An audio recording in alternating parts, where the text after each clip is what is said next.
And then we got, because you guys love it so much, Joe Rogan and Tom Segura talking about their thoughts on the Trump-Kamala Harris debate. I guess we can do that first. Let's check this out.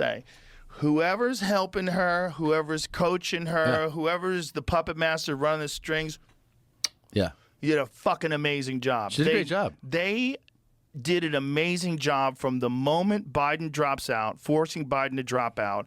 Right, whatever they're doing, whoever's writing those speeches, getting her to deliver them, coaching her, she's nailing it.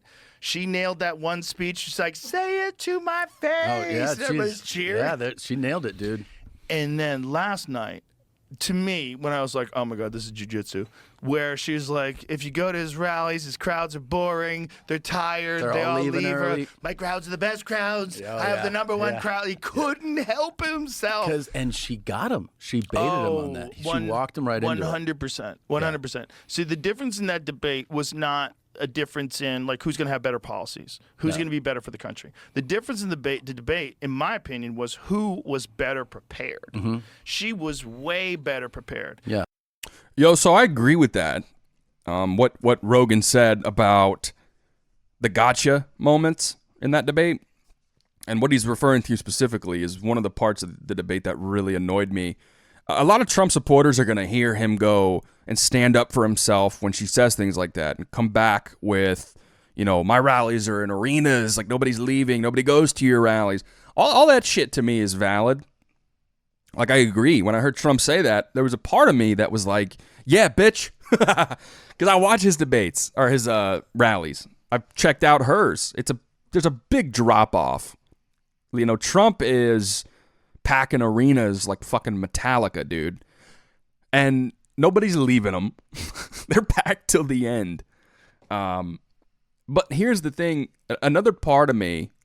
Oh, and by the way, what is the reason why he's packing arenas?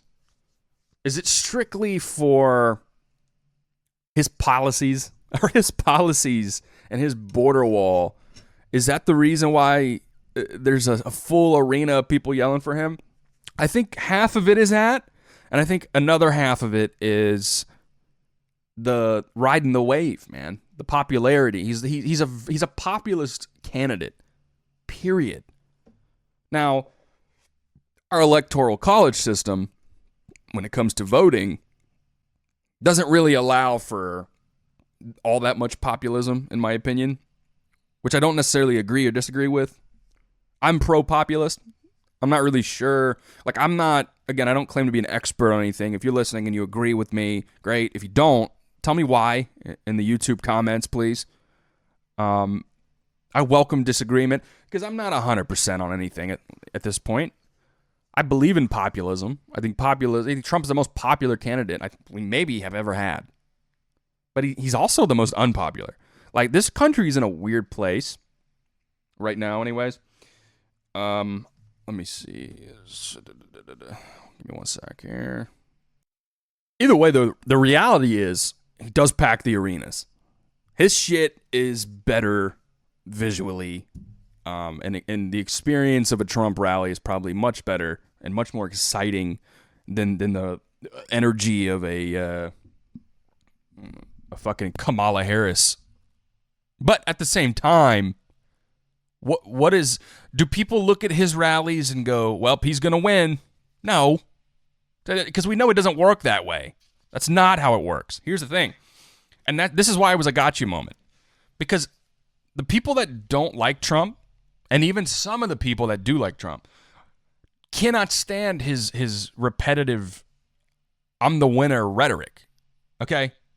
Because politics is a little bit deeper than that. It's a little bit more than just winning. Okay?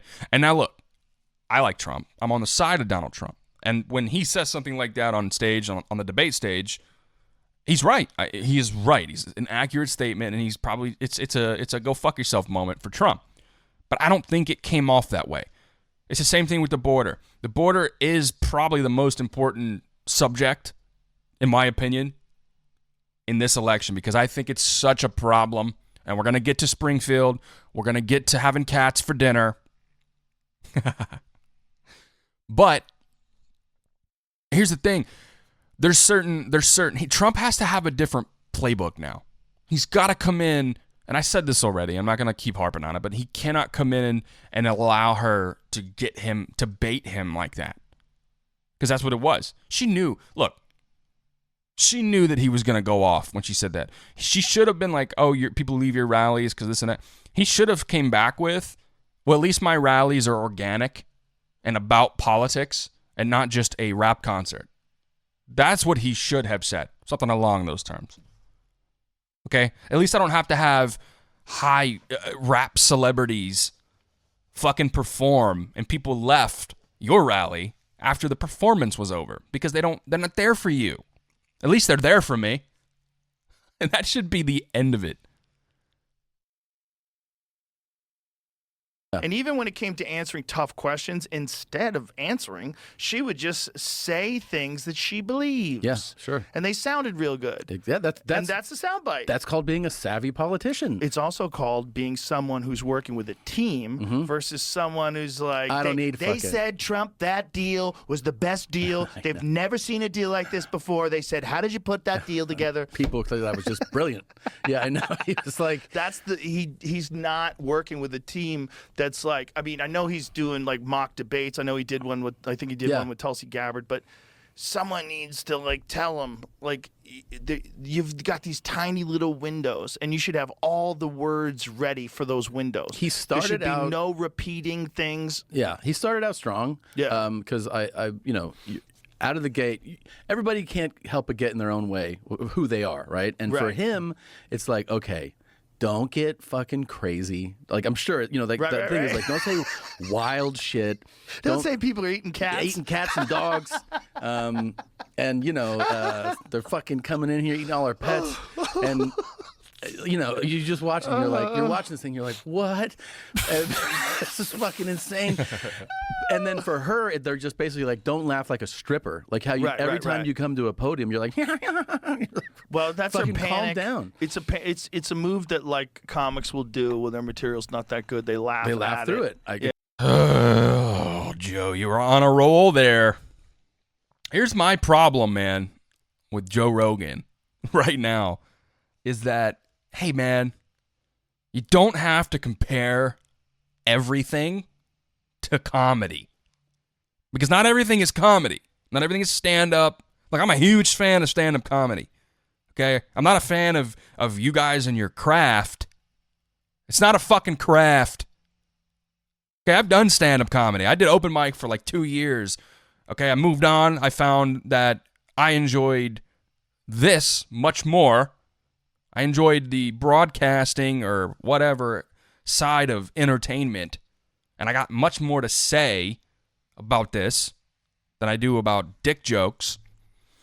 But every time, dude, I don't even mind the subject matter and what Rogan says. I think some of his guests are corny. I think he's corny sometimes now. He's also kind of insightful sometimes. See, that's the problem that I found with my other YouTube video about Rogan. I saw a lot of comments on there, and it's wild how matter-of-fact people are. It really is. Like, I made a comment about whoever's out there on their keyboard fucking hating on Rogan and saying he's untalented. I said he's probably funnier than you. And somebody responded to it and was like, laughing emoji, and it's like Trump, not Trump. Rogan's not funnier than anybody. It's like, dude, that's so matter of fact of anybody to say that Trump. That I keep saying Trump. Too much coffee. That Rogan has no talent. Are we serious right now? No talent. Is that really what?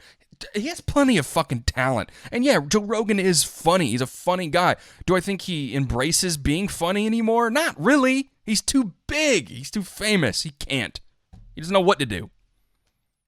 He does a good job of staying, and again, somebody disagreed with me on YouTube about this too. I think, and that's important here, I think, so whatever, you're allowed to disagree with me. I think that he does a good job at keeping a centric show. And if you're somebody who's like, nah, he just peddles right-wing conspiracies, I'll show you right-wing conspiracies, motherfucker. You don't know right-wing conspiracies if that's what you think when you watch his show. I'll show you conspiracies. There's fluoride in the fucking water. Alexa, do you work for the CIA?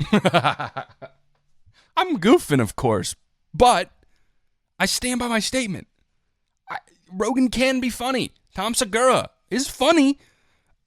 Some of these guys who were funny got real famous from being funny. How else did they get famous, guys, if they're not funny?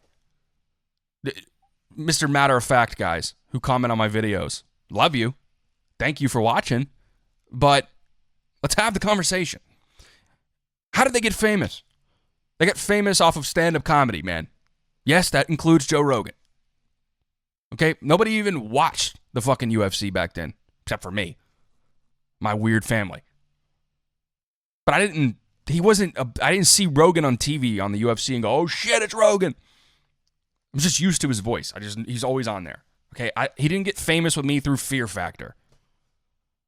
Okay, he got famous with me as a fan through stand-up comedy. And I know people are so critical of stand-up comedy now. And trust me, if you're one of those people, I get it. I fucking get it. I can't tell you the last time that I watched a stand-up special on Netflix. Or anywhere else, really. I mean, they just hand that shit out to whoever they want. And I get why you're critical. But old school Joe Rogan, funny stand-up, in my opinion. But, I'm not here to change your mind on Joe Rogan. I'll criticize Joe Rogan. And when he talks about things like this, like what he just said, kind of bugged me. Stop comparing everything to comics. I understand that is his perspective.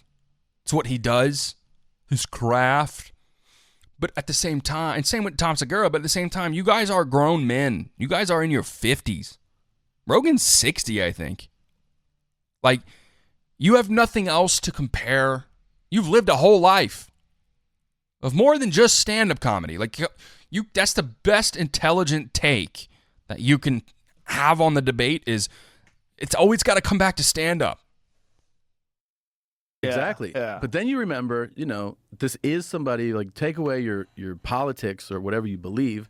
This is a former prosecutor. It's a trainable person, Yes. right? If you're a prosecutor, you can get the information and regurgitate it. She's not dumb by any No. stretch. See, people want to say she's dumb because she's not. Can you raise good your off hand the if you cuff love a when yellow pressure's school on bus, her. right? But you don't understand what that kind of pressure's like. Like the kind of pressure that lady has been under for the last. Let's just think about the pressure she's been under for the last 4 years as being vice president. Everybody hates her. Yeah. A lot of gaffes, a lot of dumb things. What do you mean the pressure? What are you talking about, Joe? The pressures of being vice president? She didn't do anything. She did nothing as vice president. And everybody gave her a fucking pass. Which, hey, I'm fine. Vice president wants to do nothing? Great. She ain't the first. She ain't going to be the last. What do they ever do? But at least most of the time, vice presidents, if put on the spot, answered certain questions, or asked certain questions, they could answer them intelligently. They could give a well put together answer, even if it's something that's been programmed in their brain for them, something they've been told to say. These are professional politicians. Don't get it twisted, guys. When you see her just taking questions and just yellow school buses, the passage of time. Look, when you hear that shit, you should be at the level of politics where you're at right now. You should be pretty primed with answers to any of these fucking questions. You should be prepared for them. So let's not talk about the pressure. Okay, she should have the pressure. She chose to do this. She chose to be in that line of work. She wanted to be president. Don't forget that. 1% approval rating amongst the Democrats. She wanted to be president, and no one wanted her to be. And I think as vice president, we got to see a little bit of why. In my opinion, we're getting to see now definitely why. She's a fucking moron. He's like, I don't think she's an idiot. I'm sorry. I'm not saying, of course, she got here through effort and hard work, I'm sure. She definitely didn't get here by sucking dick. Yeah, definitely didn't get here by sitting on the faces of whoever she needed. Yeah, we'll just pretend like that's probably not the case, being how she clearly has no credentials to be here. Oh, Joe. So every time she's saying something, in the back of her head, she's like, don't fuck this up. Yeah.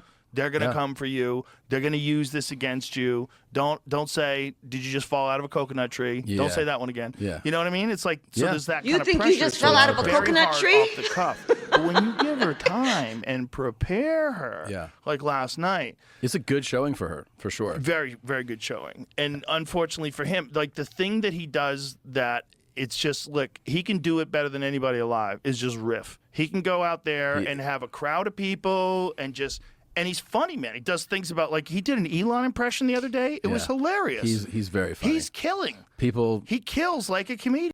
All right, so I agree with that, obviously. Talked about that.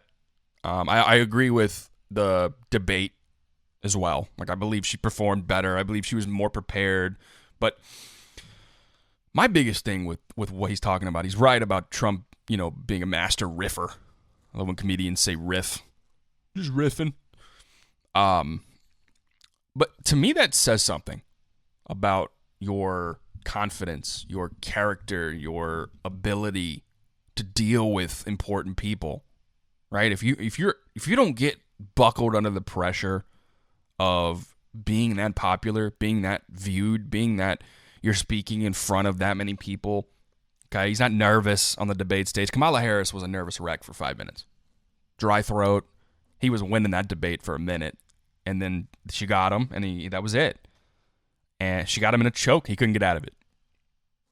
And but to me, again, the very preparedness of her, to me, it's phony. To me, that's a phony. Like, I agree with Rogan that she was insanely prepared, over the top prepared, and it worked. But we are not talking about performances. Performance means very little to me in the topic of who's going to be president of the United States. I care more about how you are under pressure, because Kamala Harris has never met Vladimir Putin. And I mentioned it, but it's another important point that I think they just glided right over in the debate. She never met him. What happens when she does? What happens when she wins the presidency and then goes to Russia, if she even does, and deals with this man as they say he needs to be dealt with? Because I have no doubt in my mind, and you probably don't either, that Trump wins presidency, he's going to go over there day one, and he's probably going to tell Putin what the fuck's up, just like he did before. He's going to shut down all this bullshit going on with Ukraine, one way or another. I'm not saying it's going to be pretty, but it will happen. The attempt will be made by Donald Trump. We all know that. Don't be delusional. What do you think she's going to do?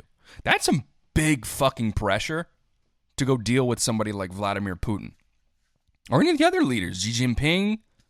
I mean, any of those leaders the pressure there is much higher than the pressure of a fucking debate, in my opinion. Especially when 80% of the country knows exactly who they're going to vote for. That debate, I don't even know who that was for. I really don't. And here's the thing.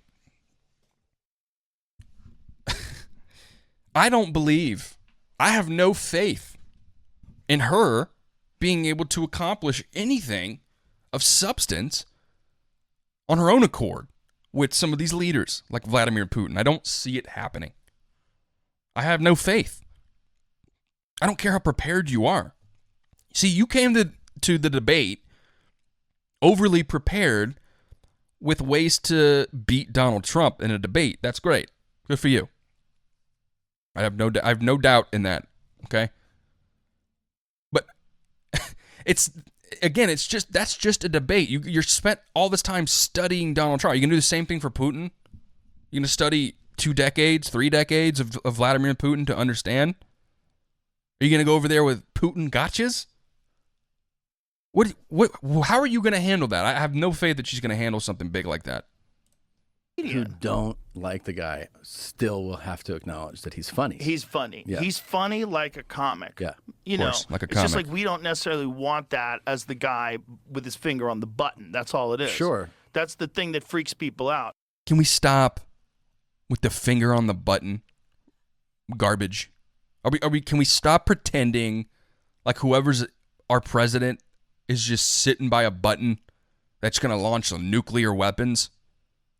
Come on, guys. Everyone with a brain knows that is not how we fire nuclear weapons. You know, there's like 5 people that have nuclear codes, all of which have to be entered at the same time. Keys probably have to be twisted at the same time, meaning everyone in agreement. Everyone has to be in agreement to fire these fucking things. It's not like Trump could just go, today's the day. Nuclear weapons, we're firing them. It's not like Trump. It's like Biden can have a senile moment and just accidentally lean on the button and fire off. Is that how I firmly believe people actually think that's how it works. Is this whole button thing, like, come on, man. You're smarter than that. Joe Rogan's smarter than that. I know the guy on my YouTube's going to go, oh, he's not. He's an idiot. But the policies that he had when he was in, the thing is, everyone's saying he's going to be a dictator. Well, he wasn't a dictator. He was the president. He actually was the president for 4 years, and the economy really did well. And he really did try to cut some of the bullshit down that's going on in this country. Yeah. And who knows what would have happened if he had 4 more years? Maybe we would have been economically better off, even if you don't like that one person to be like the figurehead of the country that you identify with because you live here. You don't want to identify with this guy that you think is blustery and, you know. Well, the thing is, he's going to, we have like 55 days or something. And the thing that's really going to happen now is I think he realizes when she first was announced, I'm sure most people, myself included, were like, he's just going to destroy her. Like, Right. I didn't think she was even going to have a chance. But now you realize this is going to be, I believe, a much closer race. It's close as fuck. She's probably ahead now. After what is the late? I saw the Fox News poll. It's hilarious. Fox is like 90% Trump won. Yeah. They're eating cats. I saw. No. I saw on They're Facebook. killing newborn babies. By the way, I think they are eating cats. Yeah. I think some people are eating cats. Sure. I think you get a bunch of poor people that are from an island where they occasionally eat cats. Yeah. And you throw them in a city where there's 50,000 people. You throw 20,000 people in there, and there's ducks at the pond. I'm Yeah. gonna go get a duck if I'm hungry. Well, my fucking son took one out of there, so I mean, he grabbed it by the neck. So yeah, I would not not believe a Yeah, dude. If I was starving, if I just came from another country. All right. The fucking eating cats, ducks thing.